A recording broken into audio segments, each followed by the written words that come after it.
Bonjour à tous. Good morning, everyone. I'm Sébastien Ferreri. I work for Finnegan, a consulting firm, some 400 experts, independent. We work on transformation in the digital world. I'm in charge of innovation, user experience, and I've been working for the last 10 years for big accounts on issues of digital trust, particularly for the financial sector.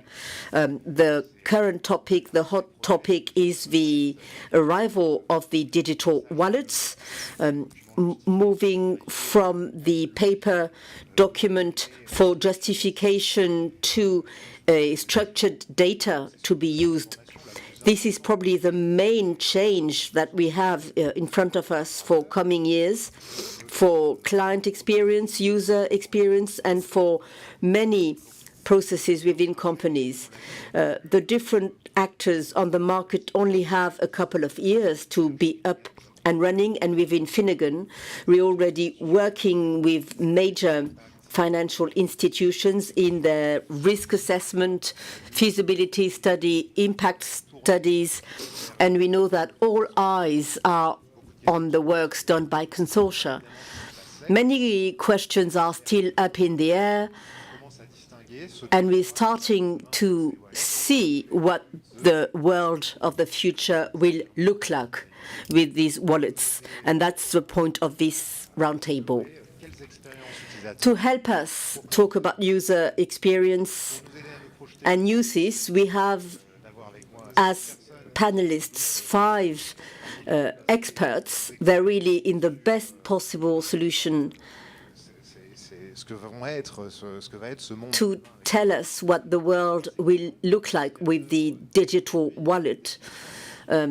The panelists are already working on the structuring and definition of the wallets. Florent Tournois, your project leader for France Identity within the Ministry of the Interior. You're in charge of designing the ID wallet for French citizens. You're also the coordinator of the Potential Consortium, working on 6 user cases, functionalities that will be covered by the French wallet.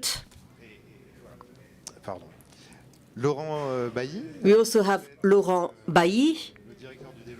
You're the development director within Visa for digital identity, but you're speaking here as the leader of the payment task force within the WSC consortium. You are in charge of business development in Worldline for the ID wallet.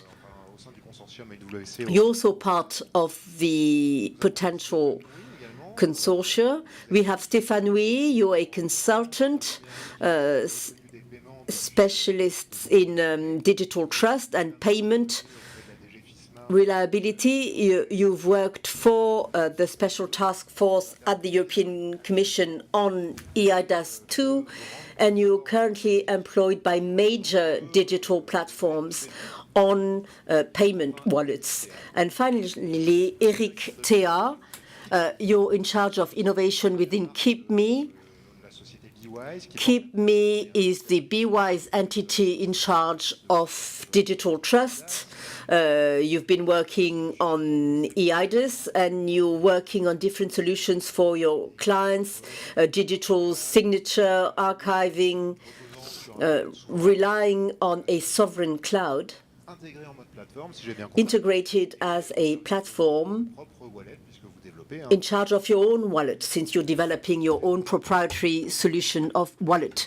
Also noteworthy, and maybe this will guide your positioning and the functionalities within BWise, you have a subsidiary called Elmeris for third-party payment in France for some 20 million users. Now we know who you are. I have one first question talking about functionalities and user experience. What could potentially be made possible with the wallets? I'm not going to ask you to go over the whole list of the European Commission, but maybe let us know in a nutshell what will be made possible and what is particularly interesting or relevant. Maybe we start with you, Florent. Good morning. I'll try and give you a two-step answer. What can we do with the wallet? A lot of things. The first thing to decide is what we want to put within this wallet. It's a document wallet.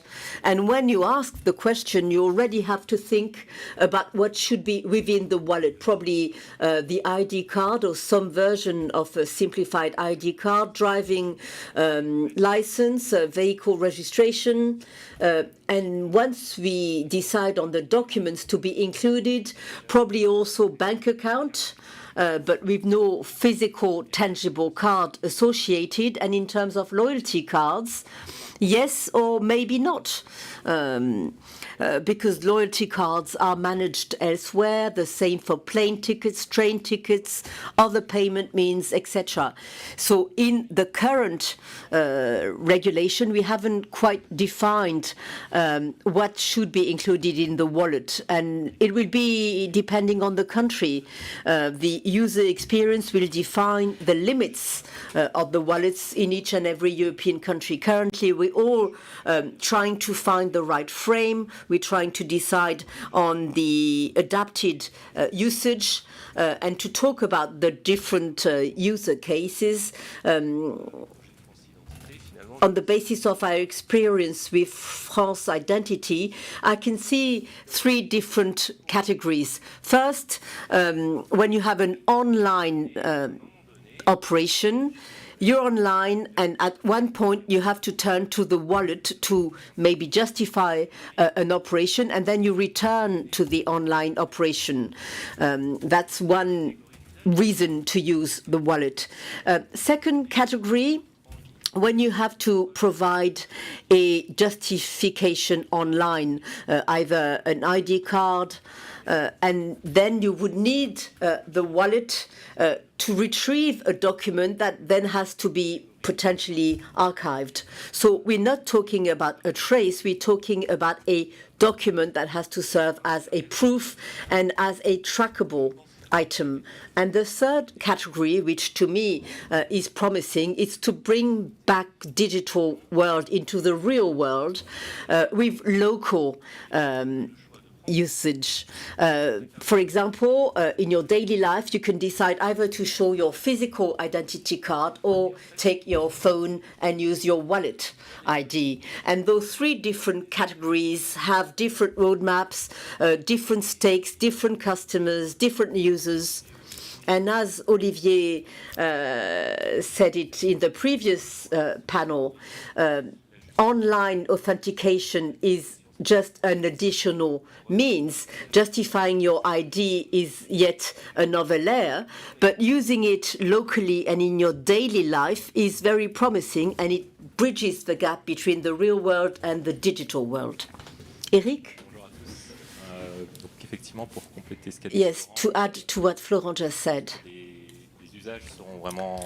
we believe that there are endless possibilities. If we look at the ADAS directive, there are many sectors: telecom, energy, banking, financial, education, etc., etc. And within each category, within each industrial sector, there are different processes that will be impacted. If we follow the lifespan for a client, you have client acquisition, incident management, etc., etc., archiving of clients. If we take a tangible example that we're working on for human resources, how is it done today? If you get a new recruit, very often you send by email a number of documents, your degree, your identification bank account number, your identity card, a lot of sensitive documents that are being sent with no safety. tomorrow, with the wallet, you will be able to have more security for those documents, maybe to avoid false degrees, for example.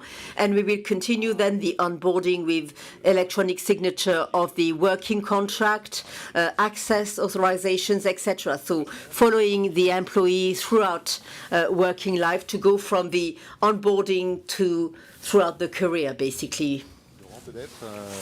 Laurent Bailly, now maybe for EWC, one favorite category of utilization. Yes, many of us work in payment.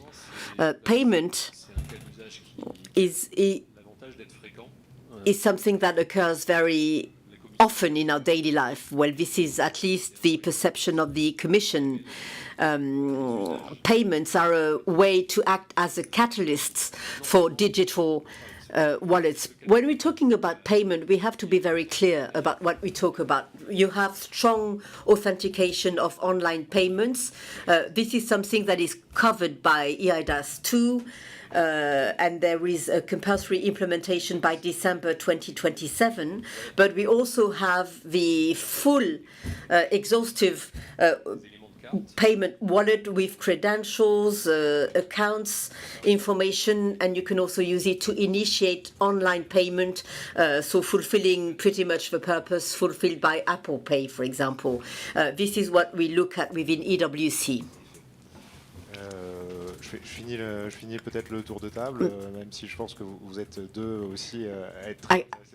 I know that you're really interested in payment as well, but Etienne Plouvelet from Worline. Worline is a payment service provider. Now, our main mandate is to facilitate payment for merchants. We have more than 2,000 merchants. The payment section of the wallet is particularly relevant, and more specifically, the one merging identity and payment. For example, the user case that we will see most often is checking the age, for example. You standing online and you're about to buy alcohol, you have to prove that you're 18 or over. We're working on that with the Association of Austrian Banks. When it comes to buying tobacco or alcohol, if you want to buy a specific product, you have to be an adult. For example, when you pay, there's a QR code, and within one click, you can prove that you're over 18 without giving your date of birth, and justify and validate your payment. That's a specific, concrete example that will solve or will kill two birds with one stone. It's a very streamlined user experience. You flash the QR code, and while you validate your payment, you prove that you are over 18. And for the distributor, you can show that you are fulfilling your legal obligation to check that the person is not a minor. Stéphane from Gem Consulting. I also work on payment, so I fully agree with Etienne and Laurent. Payment really has a bright future. Online payment, digital payment, and merging identity verification and payment is something that will shape the world of tomorrow. For me, there's no doubt about that. That's a structural change. For example, MasterCard has become one of the main actors of digital identity. So you see the clear convergence between the two. Now, the full convergence will take some time, but it offers a lot of possibilities, particularly for merchants. They will be able to develop new services with payments that are streamlined, where the purchasing operation and the payment operations will be fully operated with payment attributes, identity attributes, statutes attributes validated by the owner of the wallet. I think you've all talked about physical entities using the wallet. What about legal entities? Will they have their own wallet or attributes within a given physical wallet? How will it work for legal entities? Etienne, maybe? Well, for legal entities, EIDAS 2 is aimed at physical entities, but there's no strong specification in terms of delivering a wallet to a legal entity. Now, as far as I know, the European Commission has planned to carry out a major survey by the end of June, asking companies what their needs are in terms of legal entity wallet. It's a nightmare when you're a legal entity and you have to identify who is going to represent rightly the legal entity, who has power of attorney for the legal entity to sign tax documents, to sign bills. That's a real issue. And as far as I know, the Commission is about to launch a survey, and by the third quarter, October 2025, we should have a specific wallet for legal entities at the level of the European Commission. And then time will be to list the different usages that we can have for the legal entities. I'd like to talk about another situation that is connected to legal entities. It's what we call the digital product passport.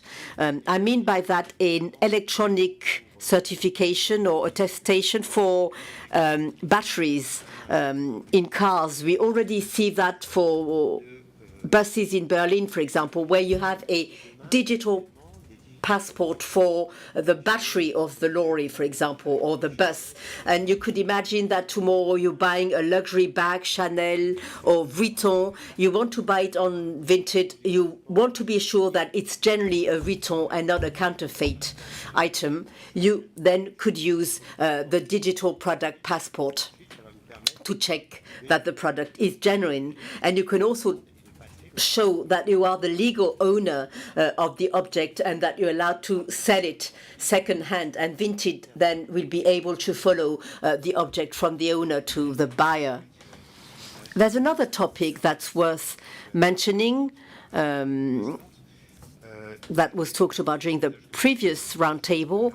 Among the different categories, some things will be made possible, others will be compulsory. For example, as a citizen, if I want to use my wallet, the person opposite me will have no right to refuse my wallet. So what about usages that will be made compulsory? What are you thinking about? Florent? Well, to talk about the compulsive uptake, the compulsory uptake of the wallet, the reason for redefining IDAS 2, we're looking at issues surrounding authentication. This was the basis of the first revision. The point was to protect our identity or the identity of every citizen. And in order to do so, you need to provide a document that is not the property of private stakeholders. So we need to impose a legal verification of identity online. But while we were thinking about the different uses of the wallet, the local uses, for example, with the driving license, this is something that our users want. It's a desire on the part of the citizens, of the users. Olivier said it earlier. They are coming up with their phone, with their ID in it, or with their driving license, so they're creating a precedent. It's something that will become more and more widespread without being compulsory.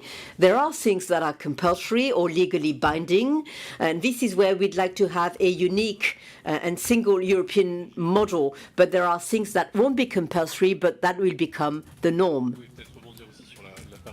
Yes. Coming back to payments, this is something that really gave rise to a lot of debates. Above and beyond the obligation to accept the wallet online, in the regulations there are clauses or articles that stipulates that the wallet has to be used for strong authentication of online payment. That's the first compulsory use that the market has to get ready for as a relaying party, as a merchant. There are a number of exceptions for very small companies defined by an article in the ruling, but main platforms will have to accept the wallet for online authentication. Of course, the financial sector, banking sector will have to use the wallet as a new tool for strong authentication for online payments. This is something that is obvious to us today, even though there are still quite a lot of issues from a legal regulatory point of view on roles and responsibilities. And clearly it's an issue, but to answer your question, I think this will become compulsory within the framework of IDAS 2. Stéphane, on the same question, or a reaction? Now, payment, really, it's a wonderful use for the wallet, but it's a challenge. It's an enormous challenge, a three-level challenge. First, since it's of the free will of the user experience has to be streamlined, pleasant. It has to be just as easy as all the other means of payment available. And since users will be people with XP-type wallets, they have to have a similar user experience. This forces us to answer the following question. When you do a simple payment operation, you need to be able to use a certified IDAS wallet. Will you need to use a biometrical proof, a second, a third, for a very simple payment? This is something that we have not decided upon. Also, it has to be willingly that people use the wallet. Now, main merchants will be obliged to accept the wallets, but 98% of merchants will be exempted. If you accept the wallet, you need to register yourself. You need to very clearly define the purposes of the private data that you're going to collect, whereas there's no other use than the payment. This is not obvious for merchants. That's the first layer of challenges, if you will. Second layer,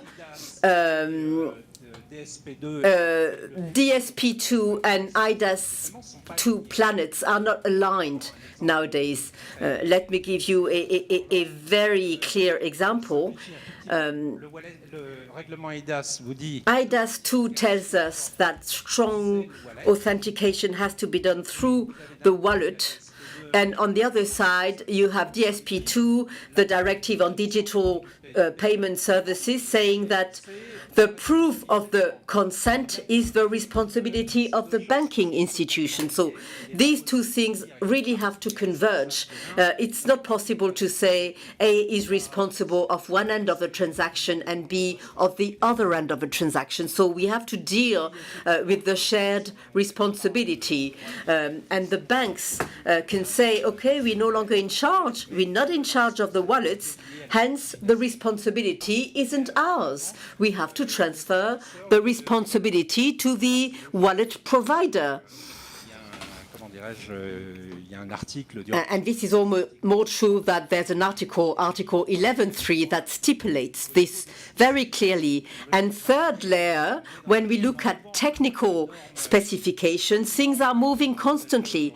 The only standard that we look in terms of the interface is ISO 180.137 for online transactions based on verifiable presentations. It's a standard that's not yet stabilized or finalized. The use of this standard for authentication operations, consent proof, it's not stabilized, so it will take time. It will take significant time even. I think we're looking at 3 to 5 years and maybe more 5 than 3. Thank you. So let me come back to my case, to my illustration. Face-to-face, for example, I want to open a bank account.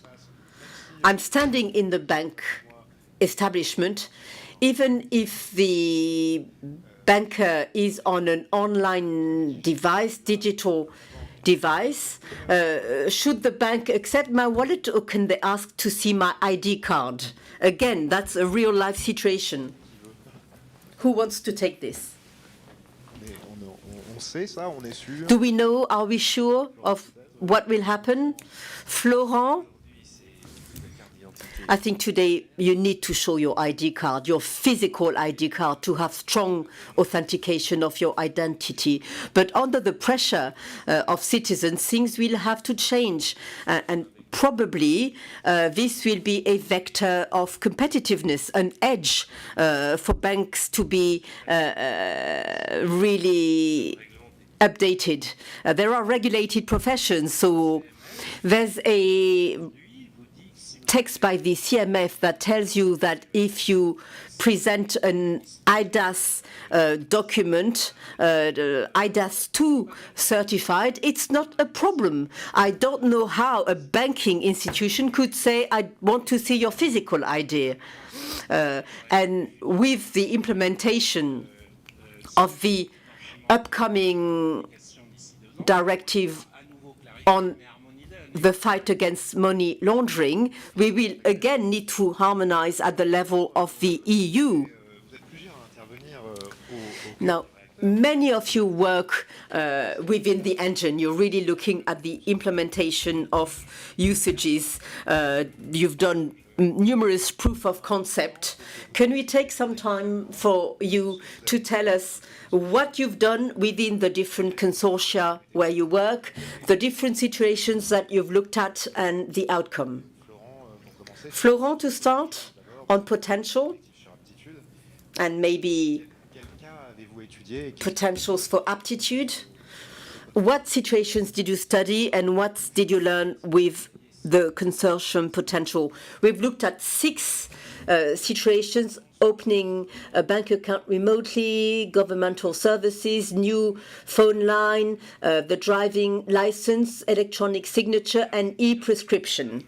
With those 6 situations, for each of them, we've worked with the different countries to know what documents are currently needed to try and reach a certain level of harmonization. And we see that even for the ID card, the situations are very diverse in Europe.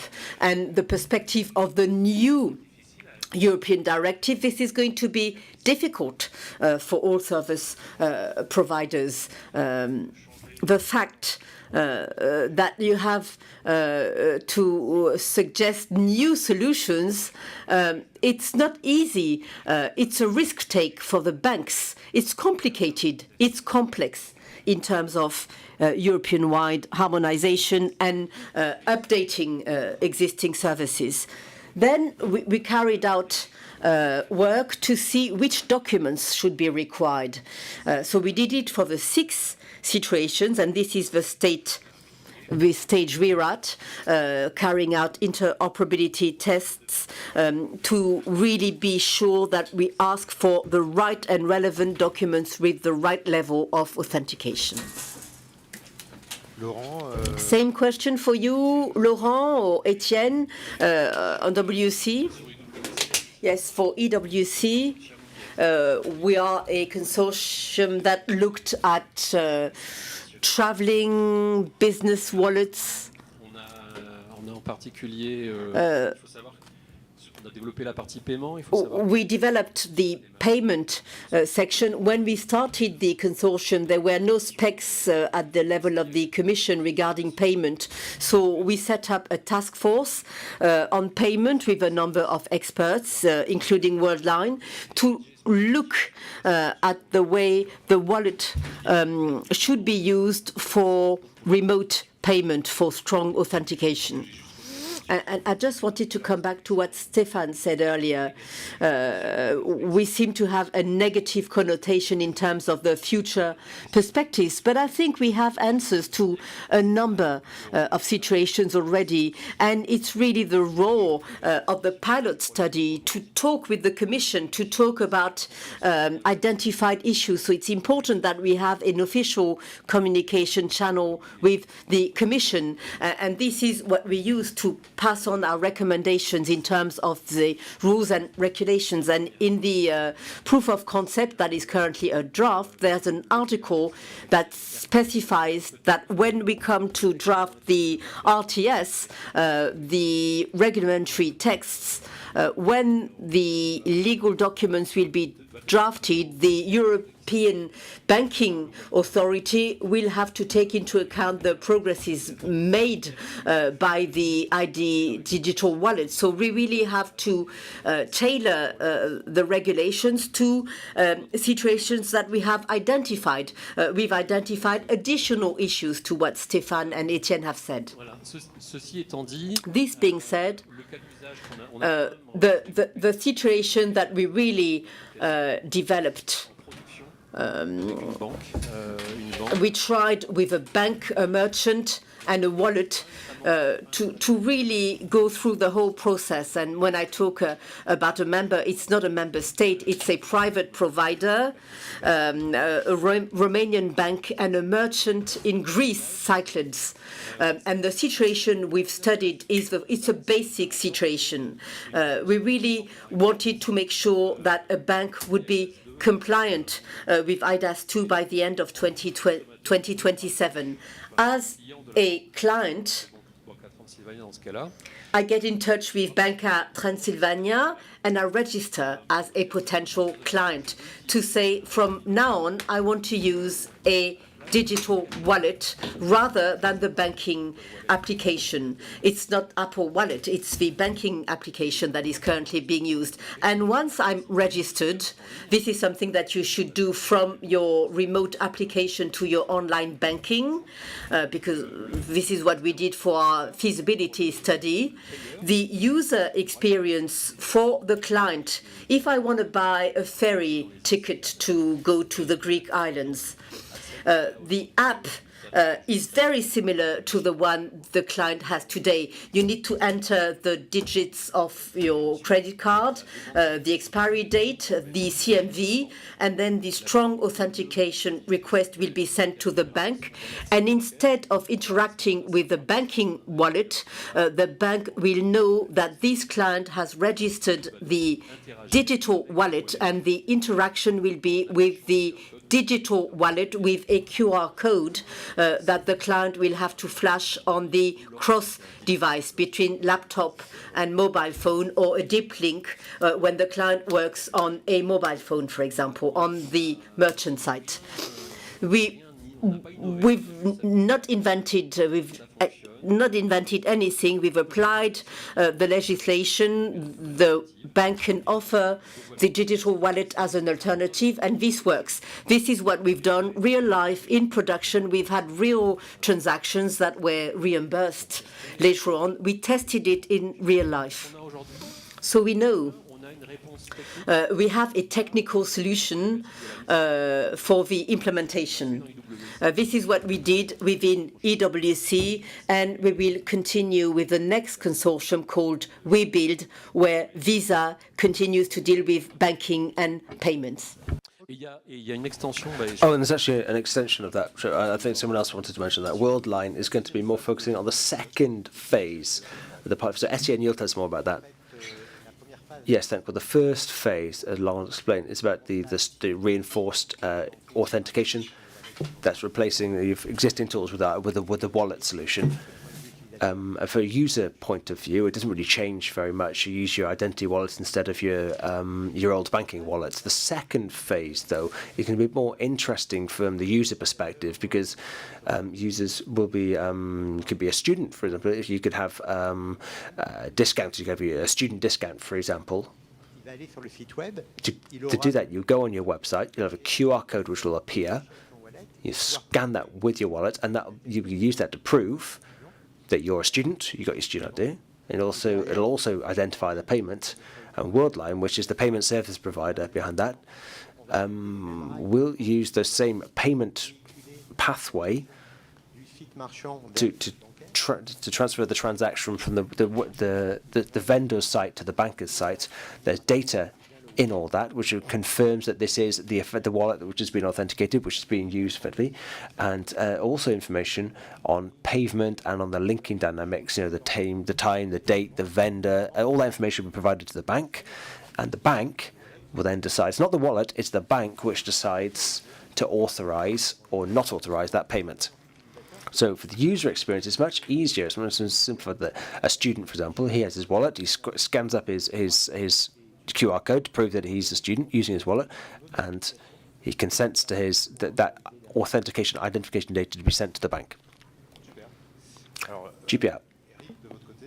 Eric, so not as a banking consultant, we come from a different perspective, but I think you also have a very interesting proto wallet which you're experimenting with. Perhaps you can tell us a bit about that?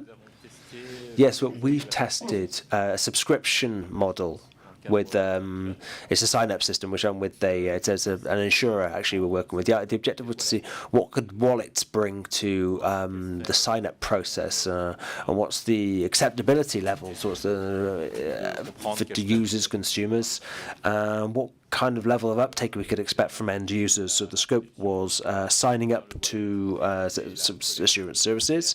So it's about gathering the necessary data and the information and the documents that you need, with the possibility also of opting out and going back to the more traditional sign-up process if the consumer wished.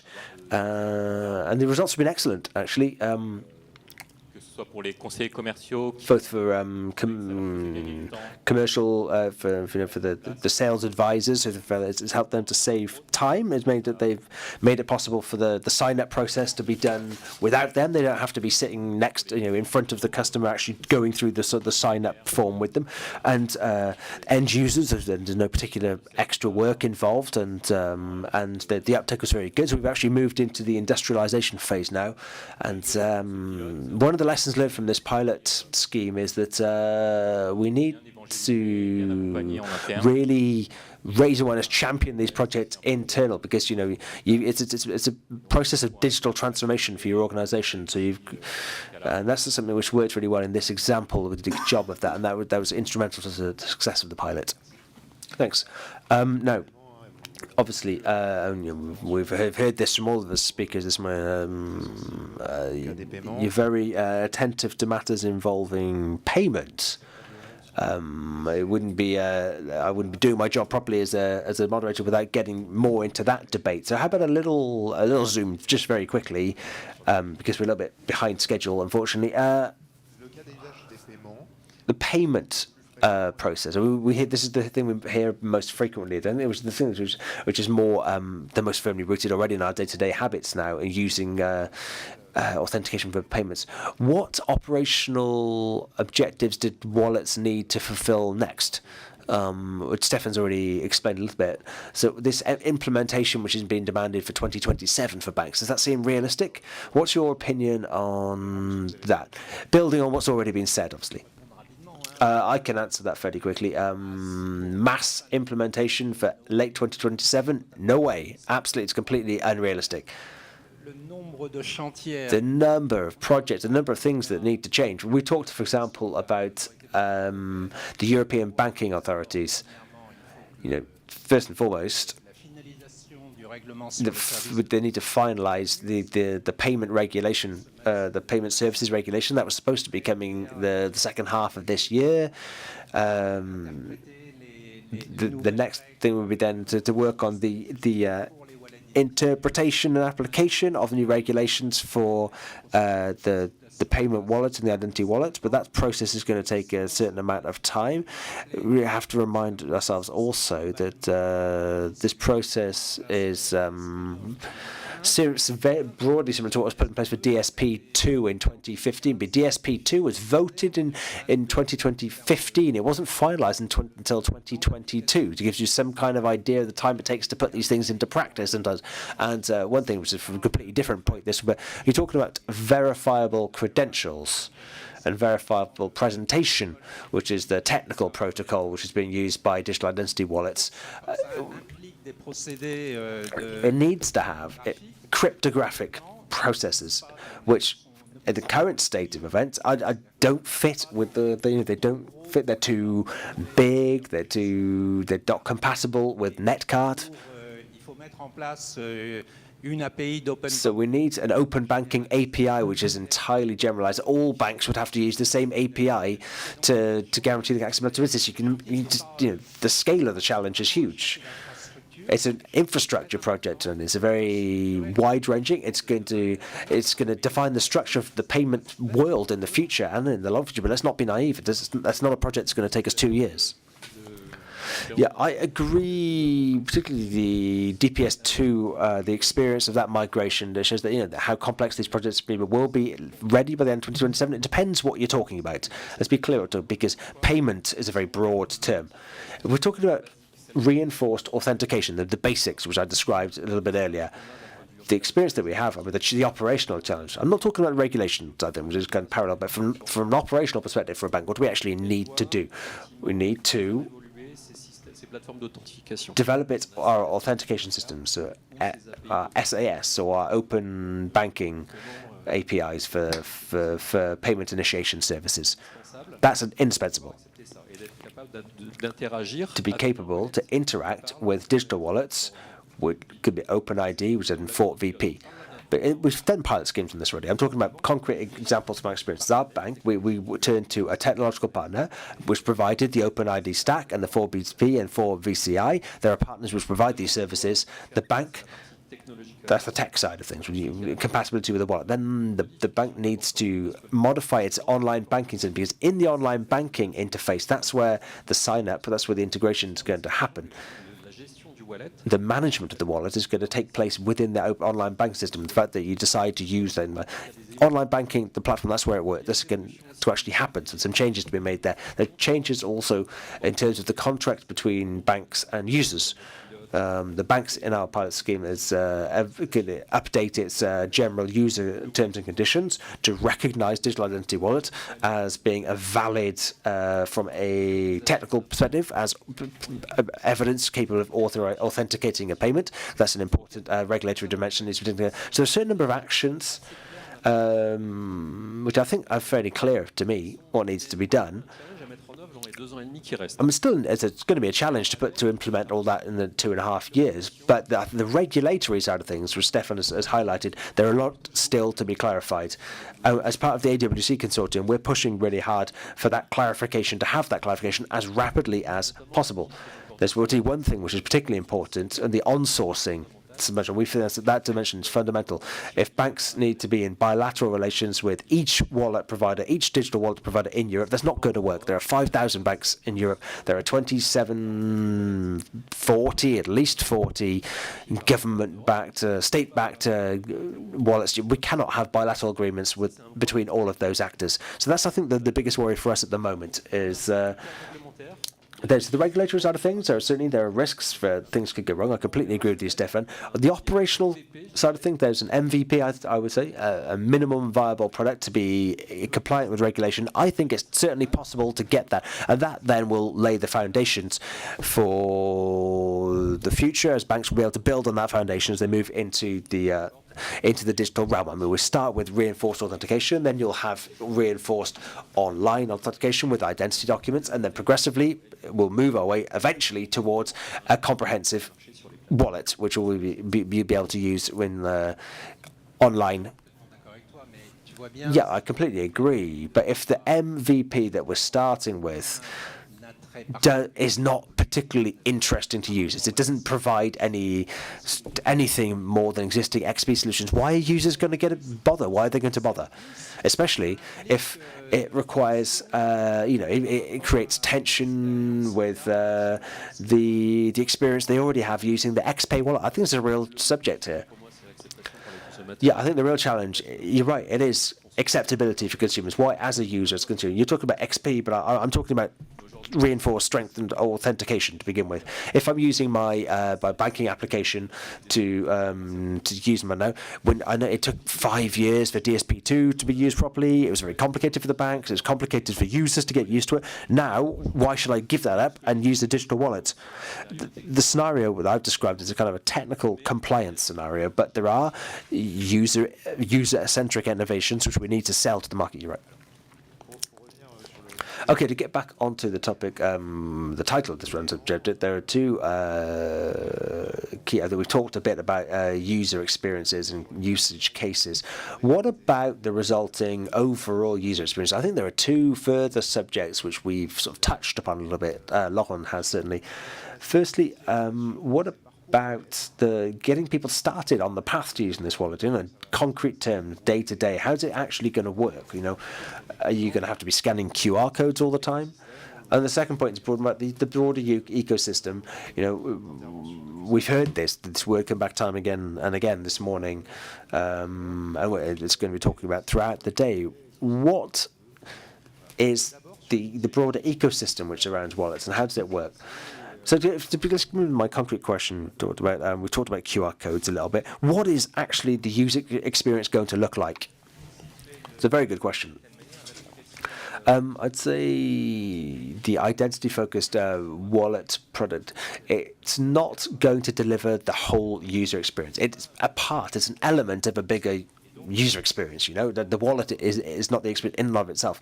It's about taking the user by the hand, to helping them get through this important chain, and to make it as quick and seamless as possible. So how do we guide users by the hand through this? Well, it's already mentioned a little bit. Is it QR codes?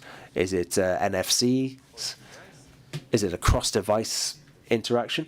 I mean, you're going out the platform. Otherwise, there are things that we can do with our telephones. Deep link, a universal link, is already mentioned. In other places, it might be. There may be other potential technical solutions.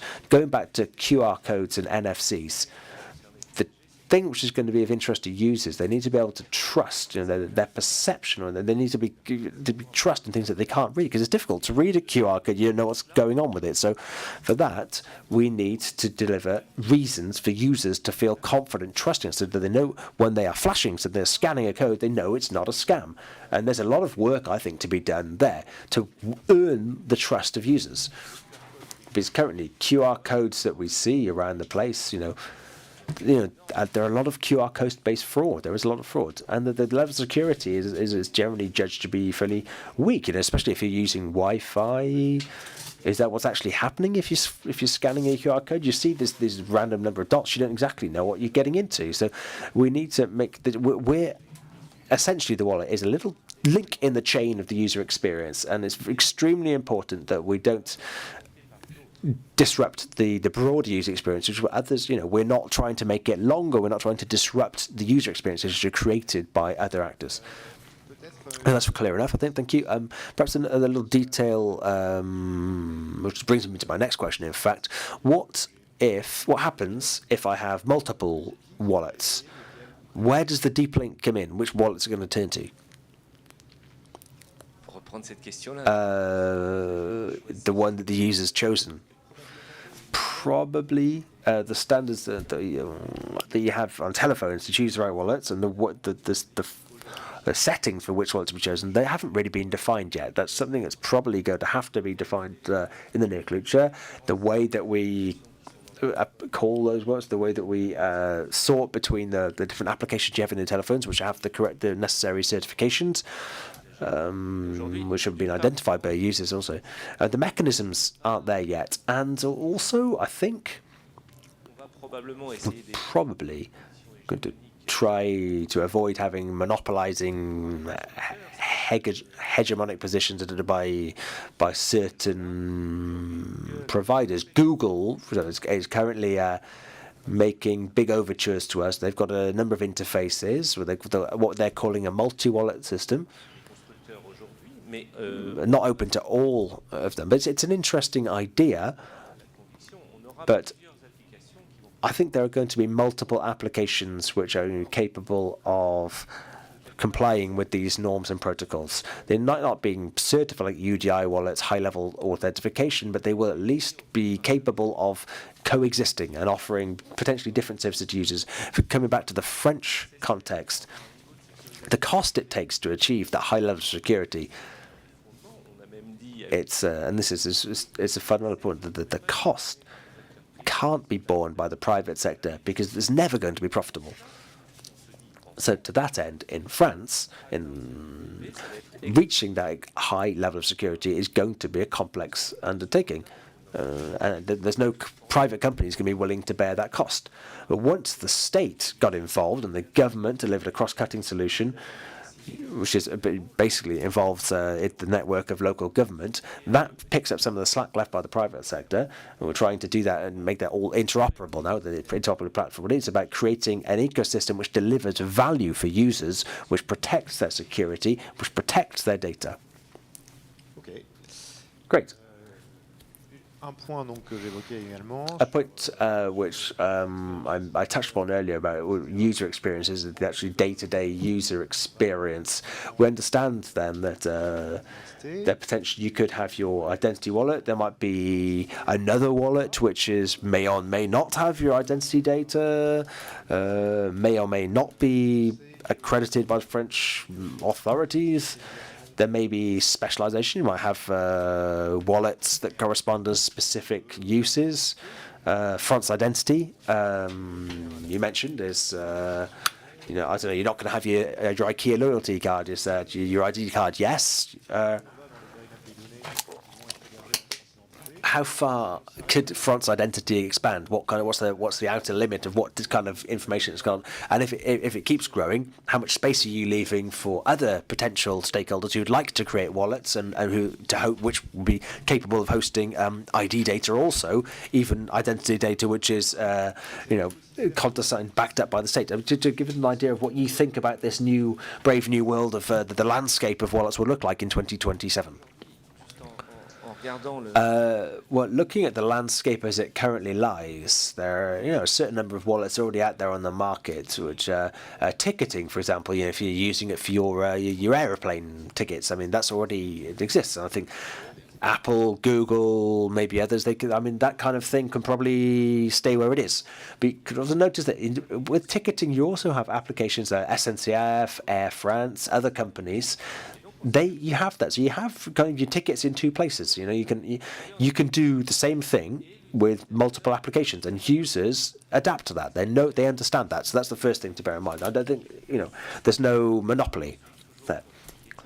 And again, in the realm of ticketing, particularly airplane tickets, if you go on a plane today, you've probably got your phone which has got your airplane ticket, but if you've got your passport, which is in your pocket, however, you're going to have your passport on your phone as well. How are we going to protect that data? How are we going to maintain the sovereignty of that data? And then we realize we're probably going to have to have the identity justification. It has going to be interoperable and compatible with another application. And we're going to have to be capable of moving the data between these two different applications in a manner which users can understand and accept. And to give you another use case which was mentioned earlier, we're talking about payment systems. Coming from the perspective of user acceptability for all of these situations, because in all the things we've talked about, we get the idea that maybe we're putting together some kind of super app that's going to do everything. And I don't think that users want that. The Ministry of the Interior here in France puts together an application which protects your data. People can understand that, but if we start saying this app's also used for payment, maybe we need to stop. That's not what users want, to make sure everybody stays in their lane, in their own bailiwick, and we need to find the right solution. We find the right balance of getting the information out there and the circulation, getting users moving from one app to the other in a manner which is clear but which is comprehensible. There's one thing which really stands out to me here. In the EDAS regulations, which you mentioned, you're absolutely right to do so. You have the APID, this is ID data which comes from governments. It's a matter of data sovereignty. And then the EPID, the EPID provider, they choose the digital wallet in which they wish to store that EPI data. And then the wallet supplier chooses the other supplier they want to use for payment. That's clear enough, I think. But on the other hand, for electronic attestations, It's the opposite which pertains. It's an open situation where it's a certification system, but as long as you're in compliance with the requirements of the certification, you can't discriminate. And this is very clearly stated in the RAF document. The digital identity wallet cannot select which electronic attestations it's willing to accept, which it's not. How are you going to overcome that contradiction? I think it's probably the question of what the meaning that users have, the acceptation they have of what kind of information they're willing to keep in their digital wallets, and there's going to need to be some work done there because it's going to take a lot of work to construct and build these wallets. I mean, you're not going to want to put anything and everything in it. There are certain documents which are useful. There are other documents which there's no use for users to have them. So I'm aware of the regulation says you can integrate this, you can integrate that, but the thinking behind it, the philosophy behind what we're actually trying to build needs to be more clearly defined. Otherwise, we will end up overreaching and going too far. We mentioned loyalty cards earlier. Why not have attestations for loyalty cards? And now we're straying more into commercial territory, but is that the purpose of our operation? No, I agree with what you're saying, and I have no problem with that with what you're saying with your position. But I'm struggling to reconcile that with what I'm actually reading in the regulations. I think you're right. In the RAF document, there are things which are not. There are some positions set out there which actually pose issues for us in terms of sovereignty. For example, the idea that your identity should be completely interoperable, could be compatible with any wallet. I think we need to be careful with to more clearly define certain concepts, which I think are being defined in a too technological sense. I think of the EPI and identity, which are intimately connected with the EPI, that needs to be taken into proper consideration. So there's the potential then for you could be paying with a wallet, but with payment credentials, which are not necessarily coming from France Identity. I mean, I can't read my crystal ball to read the future for you, but if in an application which is backed by France's Interior Ministry, if it's got payment data, I don't think that's really necessarily what we're looking to do.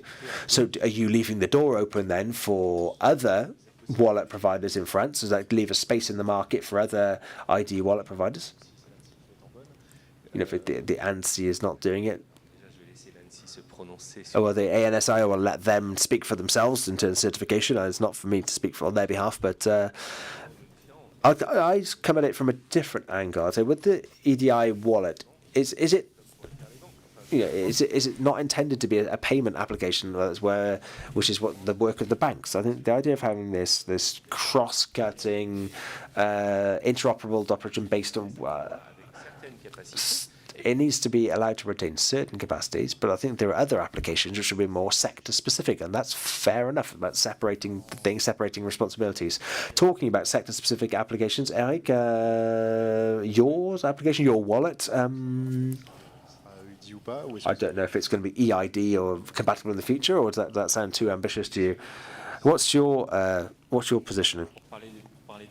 Well, yeah. Well, when you mentioned the word ecosystem, the future outlook for it, three things I would say.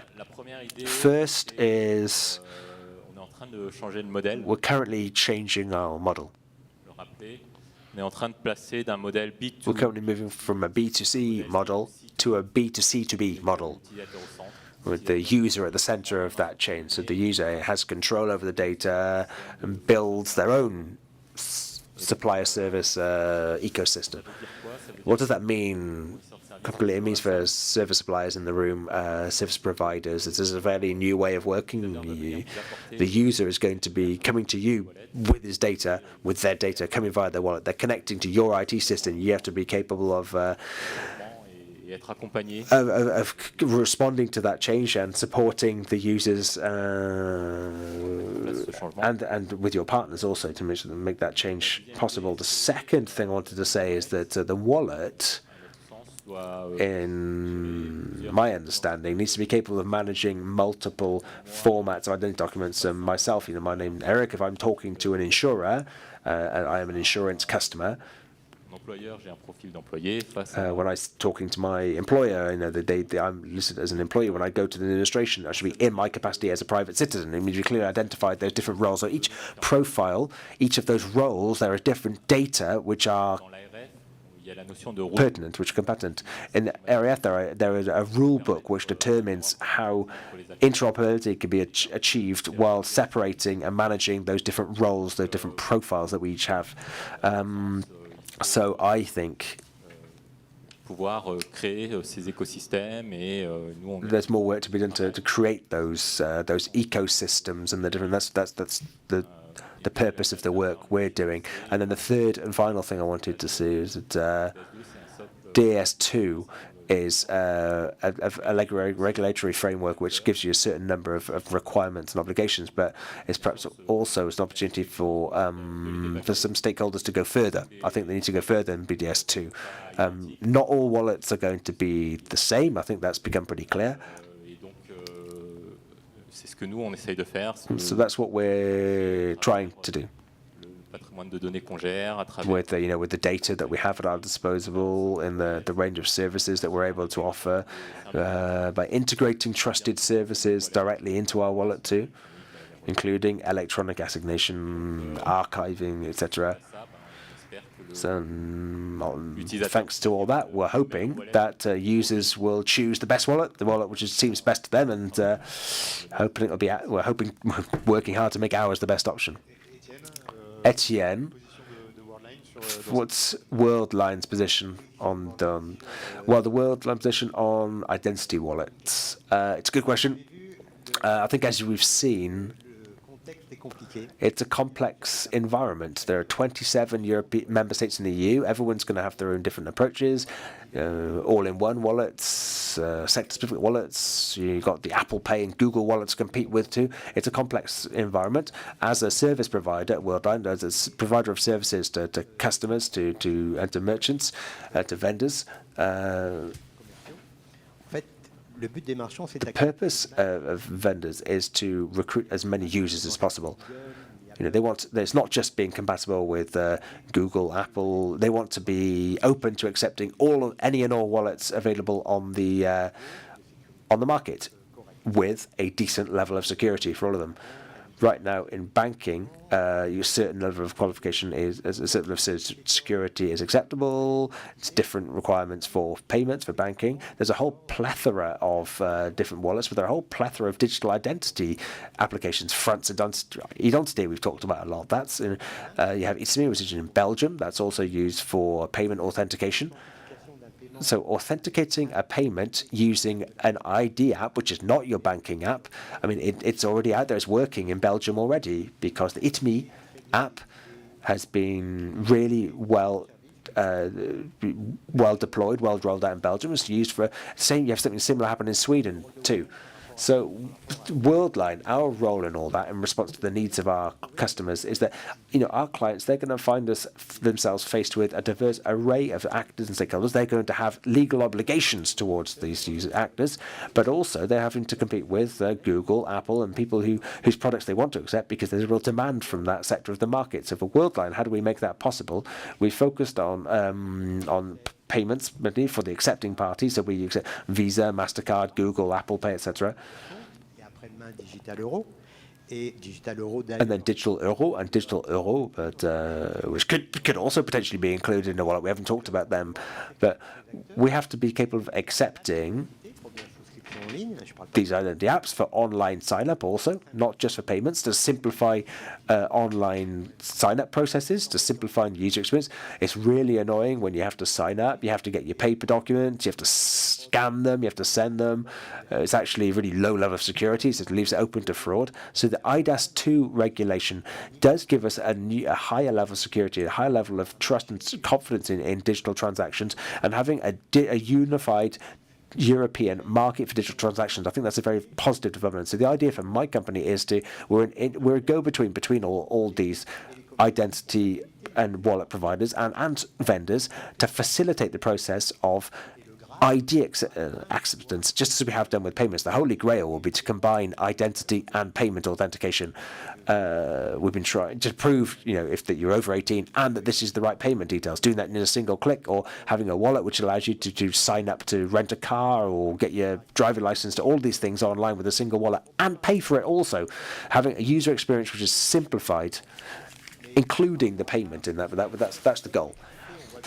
But you look at the current state, the complexity and the interoperability challenge that we face. There's always going to be an issue of interconnection between vendors and the different wallets that are out there.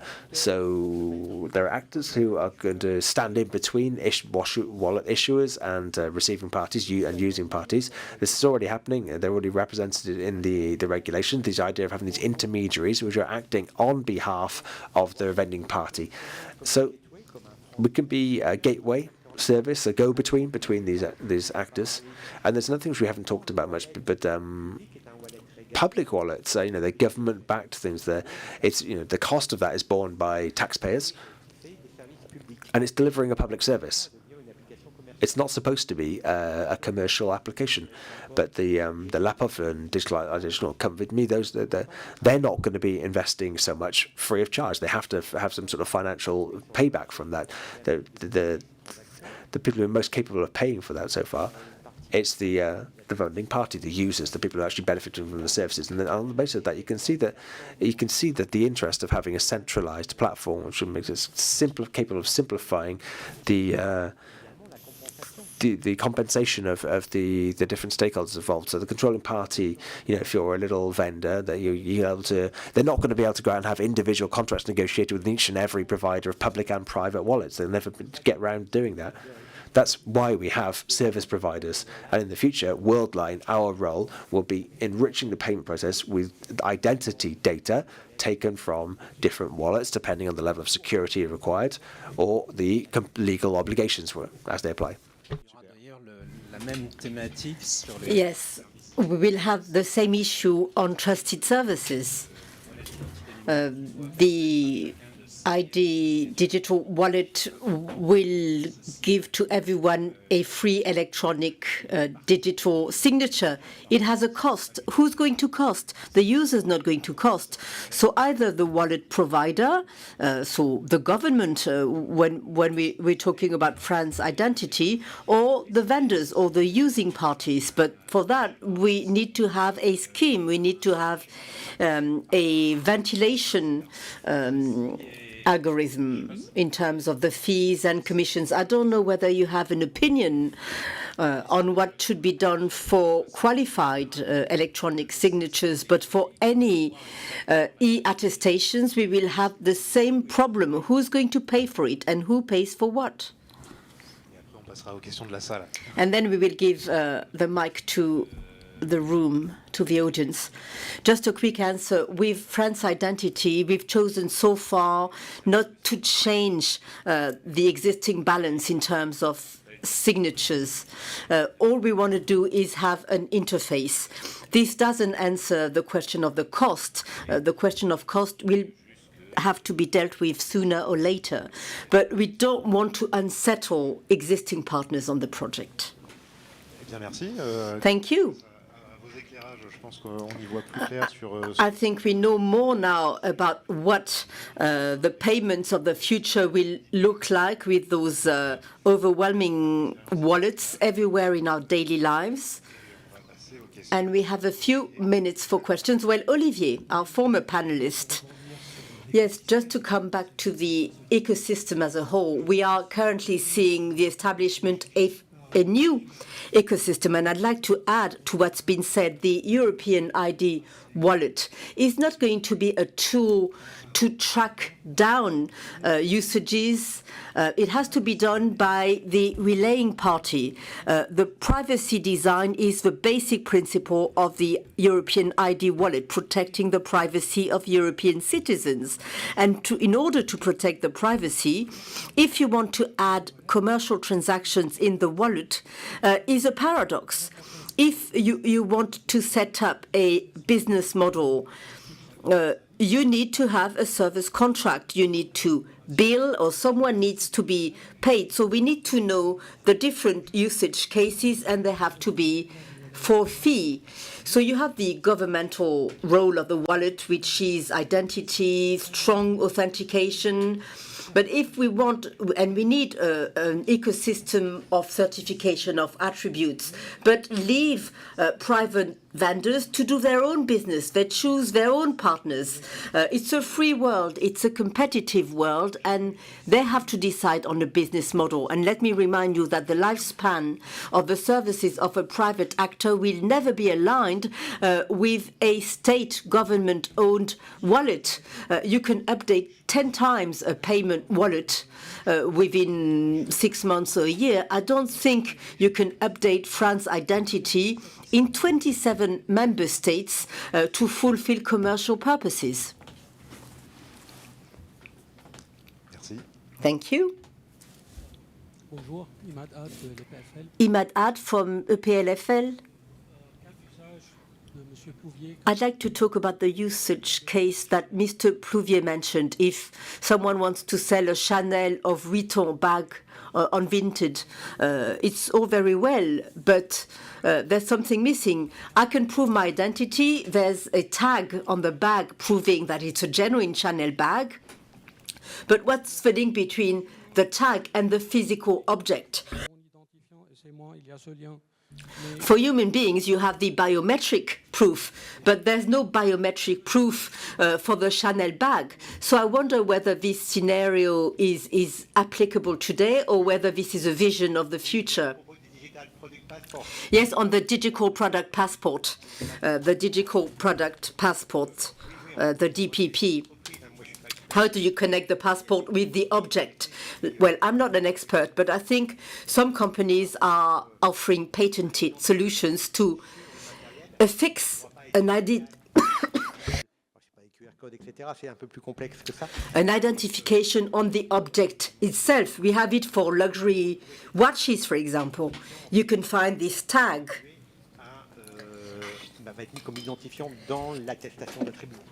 That is then associated to the attribute.